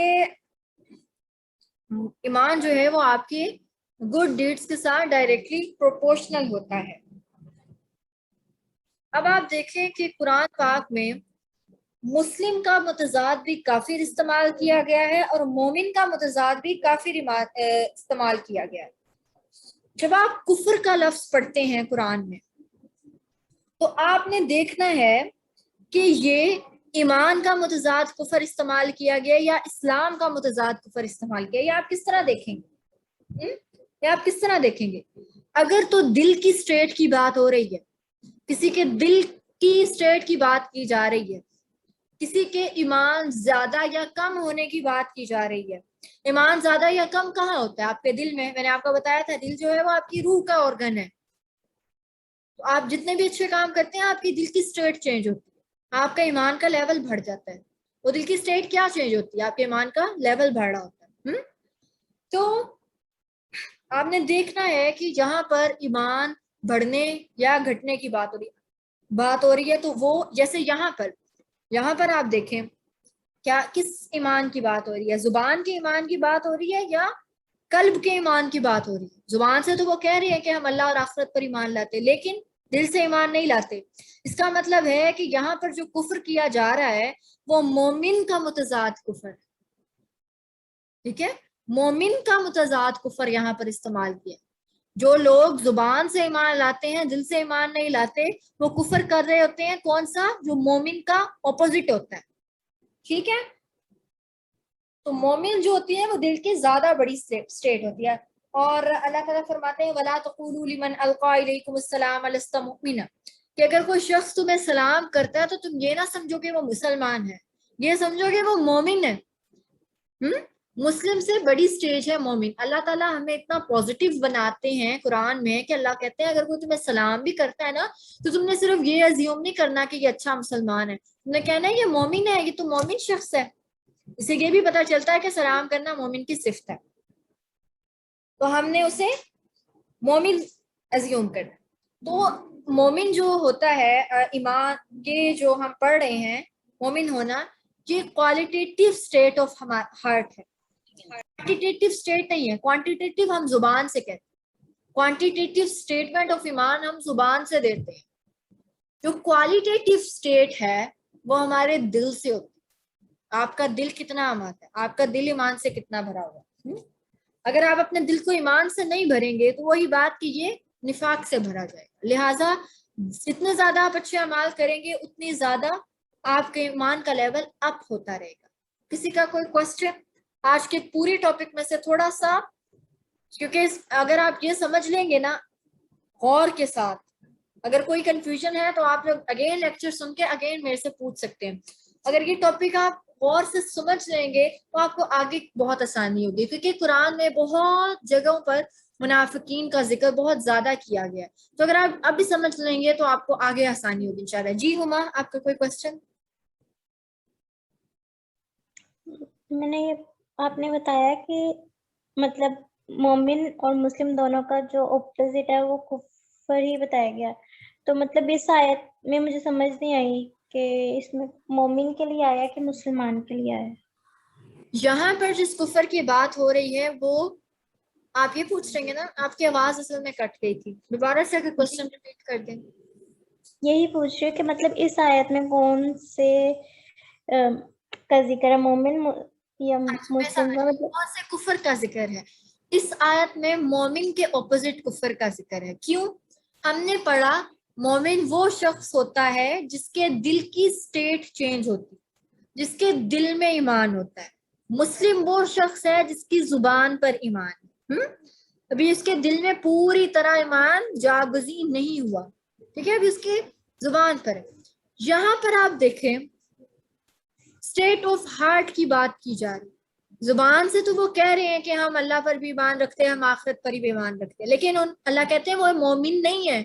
وما ہم بمؤمنین، وہ مومن نہیں ہے. ہرگز ہرگز، تاکید کے ساتھ 2 دفعہ تاکید کے ساتھ کہتے ہیں کہ ہرگز ہرگز مومن نہیں ہے، یعنی ان کے دل میں ایمان نہیں ہے. زبان سے یہ کہہ رہے ہیں، ان کے دل میں ایمان نہیں ہے. اگر ان کے دل میں ایمان نہیں ہے تو کیا ہے؟ کفر ہے، نفاق ہے.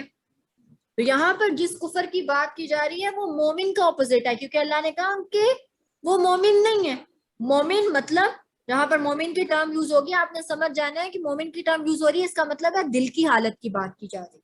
اب زبان سے تو وہ ایمان لا رہے ہیں، لیکن ان کی دل کی حالت کے بارے میں اللہ ہمیں بتا رہے ہیں کہ وہ دل سے مومن نہیں ہے. ہرگز ہرگز مومن نہیں، بالکل بھی مومن نہیں ہے. بالکل بھی ان کے دل میں ایمان نہیں ہے، صرف زبان پر ایمان ہے. بالکل ان کے دل میں ایمان ایک ذرہ ہے ہی نہیں. تو یہاں پر کفر، اگر ایمان نہیں ہے ان کے دل میں تو کیا ہے؟ کفر اور نفاق ہے نا. نفاق ہم نے پڑھا کہ ڈس بلیورز کی ہی ایک کمپلیکیٹڈ کیٹیگری منافقت ہے. جیسے سب ٹائپس ہوتی ہیں، ہم اپنی سبجیکٹس میں پڑھتے ہیں، ایک ہیڈنگ ہوتی ہے ٹاپک کی، ایک اس کی سب ہیڈنگ ہوتی ہے، یا ایک ٹائپ ہوتی ہے اس کی سب ٹائپس ہوتی ہیں آگے. اسی طرح ڈس بلیور کی سب ٹائپ ہے منافقت، مومن کے اپوزٹ کفر. سمجھ آئیے؟ جی میم. اور کسی کا کوئی کوشچن ہے؟ چلیں جی، اگر نہیں ہے تو چلیے جی ٹھیک ہے. اگر کوئی کنفیوژن ہوگی لیکچر تھوڑا سا. ہاں، یہ بات میں نے اسٹارٹنگ میں کہی کہ اگر کوئی شخص ٹرائی کر رہا ہے اس میں اور ایک منافق میں زمین آسمان کا فرق. ابھی آپ نے منافقین کی نا بیک گراؤنڈ پڑھا ہے، ان کے قبائل پڑھے ہیں، یہ پڑھا ہے کہ منافقین کی اقسام کون کون سی ہیں. یہود میں سے 2 طرح کے منافق ہیں اور مسلمانوں میں سے 2 طرح کے منافق ہیں. ابھی آپ آگے سمپٹمز سائنس پڑھیں گے منافق، تو پھر آپ خود کو جج کریے گا. اور میں نے آپ کو یہ بات سٹارٹنگ میں کہی تھی، ایک وہ شخص جو کنٹینیوس ایفرٹ کر رہا ہے، پھر بھی اس سے نہیں ہو رہا ہے انسان ہونے کے ناطے، وہ ہار جاتا ہے، لیکن وہ ایفرٹ اپنی پوری کر رہا ہے، اس میں اور ایک منافق میں زمین آسمان کا فرق ہے. ایک شخص قربانی دینے کی کوشش کر رہا ہے اور دیتا بھی ہے اور کبھی نہیں بھی دیتا اس میں، اور ایک وہ شخص جو قربانی دینا ہی نہیں چاہتا، اس میں زمین آسمان کا فرق ہے. ٹھیک ہے؟ تو ابھی آپ نے صرف اتنا دیکھا کہ ہم نے کسی کو جج نہیں کرنا، اور ہم نے دیکھا کہ یہودیوں کی اور یہودیوں میں اور مسلمانوں میں کون کون سے منافقین کی ٹائپس تھی. اور آج ہم نے پڑھا کہ ہم نے کسی کو بھی جج نہیں کرنا، اور مومن اور مسلم کا ڈفرنس پڑھا. اور ہم نے پڑھا کہ اگر ہم اپنے دل کو ایمان سے نہیں بھریں گے تو یہ نفاق سے بھرا جائے گا. اور ایمان ہم نے کیسے اپ کرنا ہے؟ زیادہ گڈ ڈیڈز کر کے. Good deeds are directly proportional to the level of ایمان، رائٹ؟ چلیں جی، سبحانک اللہم و بحمدک نشہد ان لا الہ الا انت نستغفرک ونتوب الیک. السلام علیکم ورحمۃ اللہ وبرکاتہ. وعلیکم السلام ورحمۃ اللہ.